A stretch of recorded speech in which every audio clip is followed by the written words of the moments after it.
ವೀಕ್ಷಕರೇ, ಇತ್ತೀಚೆಗೆ ಕಾಲಮಾನದಲ್ಲಿ ಯಾವುದು ಅಸಲಿ ಯಾವುದು ನಕಲಿ ಅನ್ನೋಕ್ಕಾಗಲ್ಲ.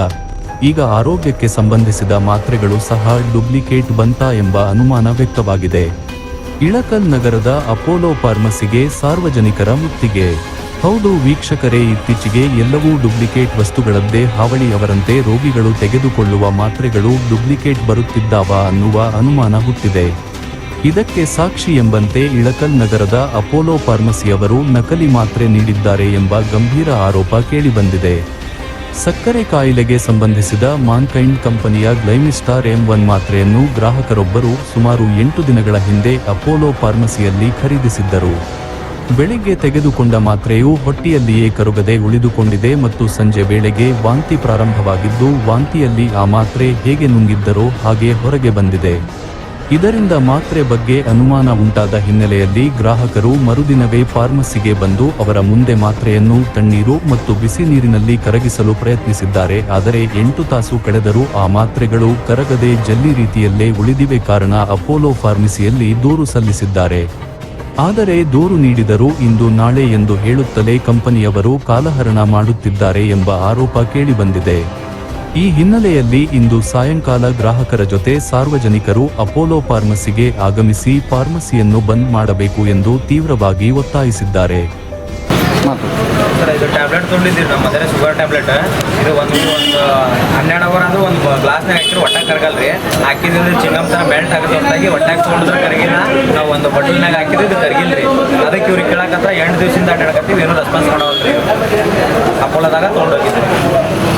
ಪ್ರಾಬ್ಲಮ್ನ ಹೈಡ್ ಮಾಡಿದ್ದೀನಿ. ಅವ್ರಿಗೆ ಹೇಳಿದೆ, ಅವ್ರು ಏನಂತಂದ್ರು, ಇಲ್ಲ ಸರ್ ಹಂಗೆ ಹೇಳಿದ್ರೆ ಏನೋ ರೆಸ್ಪಾನ್ಸ್ ಕೊಡಲ್ಲ, ಒಂದು ಲೆಟ್ರಲ್ಲಿ ಬರ್ಕೊಡಿ ಅಂತಂದ್ರು. ಲಿಖಿತವಾಗಿ ಬರ್ಕೊಟ್ಟ ಮೇಲೆ ಮರುದಿನ ಬಂದು ಕೇಳಿದೆ. ಅವರಾಗಲೇ ನನಗೆ ಫೋನ್ ಮಾಡಿಲ್ಲ. ಮರುದಿನ ಬಂದು ನಾನೇ ಕೇಳಿದೆ, ಏನಾ ಸರ್ ನಿನ್ನೆ ಲೆಟ್ರ್ ಕೊಟ್ಟಿದ್ದೀನಿ ಅಂತೇಳಿ. ಇಲ್ಲ ಸರ್ ನಾವು ಮೇಲ್ ಕಳಿಸಿದ್ವಿ, 2 ಡೇಸ್ ವೇಟ್ ಮಾಡಿ ಕಂಪ್ನಿಯವ್ರು ನಿಮ್ಮ ಜೊತೆ ಡೈರೆಕ್ಟಾಗಿ ಬಂದು ಮಾತಾಡ್ತಾರಂತಂದ್ರು. 3 ಡೇಸ್ ಅಲ್ಲ, ನಾನು 4 ಡೇಸ್ ಬಿಟ್ಟು ಮತ್ತೆ ರಿಟರ್ನ್ ಬಂದಿದ್ದೀನಿ. ಅವರಾಗಲೇ ಫೋನ್ ಮಾಡಿಲ್ಲ, ಕಂಪ್ನಿಯವರು ಮಾಡಿಲ್ಲ, ಅಪೋಲೋದವರು ಮಾಡಿಲ್ಲ. 4 ಡೇಸ್ ಬಿಟ್ಬಿಟ್ಟು ನಾನೇ ಬಂದು ಕೇಳಿದಾಗ, ಇಲ್ಲ ಸರ್ ನಾನು ಮೇಲ್ ಕಳಿಸಿದ್ದೀನಿ, ಯಾರೂ ಬರ್ತಾ ಇಲ್ಲ ನನಗೆ, ಇವತ್ತು 2 ಗಂಟೆ ತನಕ ಟೈಮ್ ಕೊಡಿ, ಅವರು ಕಂಪ್ನಿಯವ್ರು ಬಂದು ಮಾತಾಡ್ತಾರಂತಂದ್ರು. 2 ಗಂಟೆವರೆಗೆ ಟೈಮ್ ಕೇಳ್ಬಿಟ್ಟು 5 ಗಂಟೆವರೆಗೆ ವೇಟ್ ಮಾಡ್ತಾ ಇದ್ದೀನಿ. ಇದುವರೆಗೆ ಯಾರೂ ಬಂದಿಲ್ಲ. ಕಂಪ್ನಿಯವ್ರು ಏನು ಹೇಳ್ತಾರೆ, ಬರೀ ಅಲ್ಲೇ ಕೊಟ್ಟು ಆಟ ಆಡ್ತಾವ್ರೆ. ಇಲ್ಲಿ ಬಂದ್ಬಿಟ್ಟು ನಮ್ಗೆ ಯಾರು ರೆಸ್ಪಾನ್ಸಿಬಿಲಿಟಿ ಕೊಡ್ತಾ ಇಲ್ಲ. ಸೋಮವಾರ ಕಾಲ್ ಮಾಡಿದೀವಿ ರೀ, ಮಧ್ಯಾಹ್ನ ಬರ್ತೀನಿ ಅಂತ ಹೇಳಿದಾರೆ. ಇವತ್ತು ಮಂಗಳವಾರ ಮಧ್ಯಾಹ್ನ 2 ಗಂಟೆಗೆ ಬರ್ತೀನಿ ರೀ, ಪ್ರಾಬ್ಲಮ್ ಬಗೆಹರಿಸ್ಬಿಡ್ತೀನಿ ಅಂದ್ರೆ ಇಲ್ಲಿವರೆಗೂ ಬಂದಿಲ್ಲ.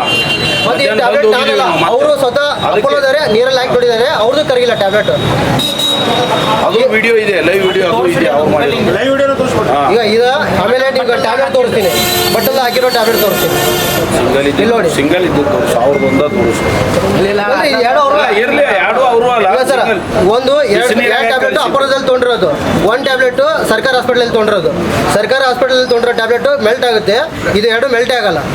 ಅದು ಶುಗರ್ ಟ್ಯಾಬ್ಲೆಟ್ ಸೇಮ್ ಕಂಟೆಂಟ್. ಘಟನೆಗೆ ಪ್ರತಿಕ್ರಿಯೆ ನೀಡಿದ ಅಪೋಲೋ ಫಾರ್ಮಸಿ ಸಿಬ್ಬಂದಿ, ಗ್ರಾಹಕರು ನೀಡಿದ ದೂರನ್ನು ನಮ್ಮ ಮೇಲಧಿಕಾರಿಗಳಿಗೆ ಕಳುಹಿಸಲಾಗಿದೆ ಎಂದು ತಿಳಿಸಿದ್ದಾರೆ. ಮೇಲಧಿಕಾರಿಗಳು ಮಾತ್ರೆ ತಯಾರಿಸಿದ ಕಂಪನಿಗೆ ಪತ್ರ ಬರೆದಿದ್ದಾರೆ.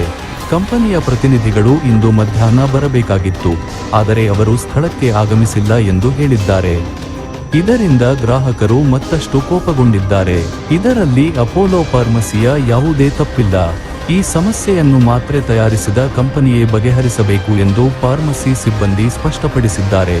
ಆರೋಗ್ಯಕ್ಕೆ ಸಂಬಂಧಿಸಿದ ಈ ಗಂಭೀರ ಘಟನೆ ಸಾರ್ವಜನಿಕರಲ್ಲಿ ಆತಂಕ ಮೂಡಿಸಿದ್ದು, ಮುಂದಿನ ಬೆಳವಣಿಗೆಗಳತ್ತ ಎಲ್ಲರ ಗಮನ ನೆಟ್ಟಿದೆ.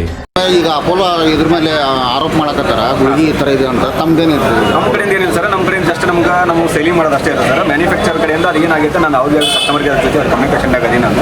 ಅದನ್ನು ನಾನೇ ಅವ್ರಿಗೆ ಕಾಲ್ ಮಾಡಿ 2-3 ಸರಿ ಆದ್ರೂ ಇವತ್ತು ನಾನು ಮೇಲೆ ಕಳಿಸಿದ್ದೀನಿ. ಅವ್ರಿಗೆ ನನಗೆ ಪ್ರಾಬ್ಲಮ್ ಆಯ್ತು ಅಂತ ತಕ್ಷಣ ಮೇಲೆ ಸೂಪರ್ವೈಸರ್ಗೆ ಕಳಿಸಿದ್ದೀನಿ. ಅದು ಮ್ಯಾನೇಜರ್ಗೆ ಹೋಯ್ತು, ಮ್ಯಾನ್ಕಂಡ್ ಕಂಪ್ನಿಗೆ ಕಳ್ಸಾರ, ಮೇಲನ್ನು ಹಾಕ್ಯಾರ, ಪ್ಲಸ್ ಕಂಪ್ನಿಗೂ ಕಳ್ಸಾರ. ಅವ್ರು ಬಂದು ಅವರೇ ಸ್ವತಃ ಬಂದು ಇಲ್ಲಿಯೇ ಬಂದು ಫೋನ್ನೇ ಮಾತಾಡೋದು ಸರಿಯಾಗಲ್ಲ ಅಂತ ಅವ್ರು ಸ್ವತಃ ಅವರೇ ಬಂದು ಇಲ್ಲಿಗೆ ಅವ್ರಿಗೆ ಮೀಟ್ ಮಾಡ್ತೀನಿ. ಇವತ್ತು ಟೈಮ್ ತೊಗೊಂಡಿದ್ರು, ಮಧ್ಯಾಹ್ನ 2 ಗಂಟೆ ಅಥವಾ 3 ಗಂಟೆ ಬರ್ತಾರೆ. ಸಾಯಂಕಾಲ ಬಂದಿಲ್ಲ, ಅದಕ್ಕೆ ಅವರೇ ಮತ್ತೆ ಇದು ಮಾಡ್ತಾರೆ. ಬಟ್ ಅದನ್ನ ಮ್ಯಾನ್ಕಂಡ್ ಕಂಪ್ನಿಯವರೇ ಬಂದು ನಿಮ್ಗೆ ಅದು ಕ್ಲಿಯರ್ ಮಾಡಿ.